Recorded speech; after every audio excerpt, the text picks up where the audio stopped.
السلام علیکم۔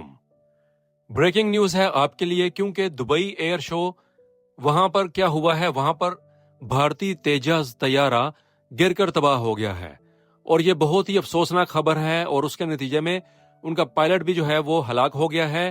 اور یہ کیا کہیں کہ یہ شو ہی ایسے ہوتے ہیں، یہاں پر ہر ملک اپنے اپنے طیاروں کو پیش کرتا ہے اور اپنی اپنی جنگی مہارت کو دکھانے کی کوشش کرتا ہے، لیکن بہت ہی افسوس ہوا، بھارتی طیارہ گر کر تباہ ہو گیا۔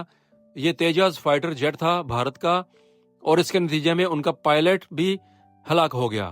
کہنے والے بتاتے ہیں کہ وہ مختلف کرتب کر رہا تھا، لیکن جب بالکل گراؤنڈ کے پاس آیا تو اس سے جہاز کا کنٹرول سنبھالا نہ جا سکا، اور جہاز بالکل زمین پر آ کر لگا، اور کوئی موقع نہیں ملا پائلٹ کو ایجیکٹ ہونے کے لیے، اور جو ہے بہت ہی بڑا نقصان ہوا بھارت کے لیے۔ اب یہ تحقیقات ہو رہی ہیں کہ اصل وجہ کیا ہوئی تھی۔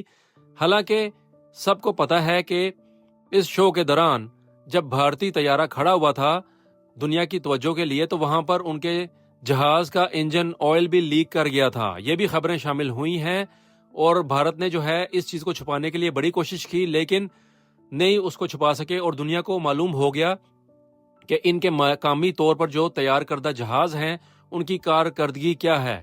تو یہ ہے ان کے لیے بہت بڑی مایوس کن خبر اور افسوسناک خبر کہ ان کا پائلٹ بھی اس طیارہ حادثے میں ہلاک ہو گیا، اور ان کا جو ہے یہ طیارہ بھی جو ہے تباہ و برباد ہو گیا۔ یہ ہے اب تک کی سب سے بڑی خبر جو ہم آپ کے لیے پیش کر رہے ہیں۔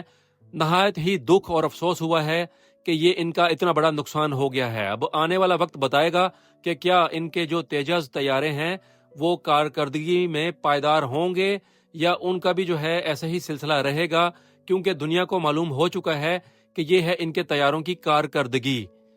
انشاءاللہ مزید خبریں شامل کریں گے۔ یہ تھی اب تک کی سب سے بڑی خبر جو ہم نے پیش کی۔ آپ سب کا شکریہ۔ السلام علیکم۔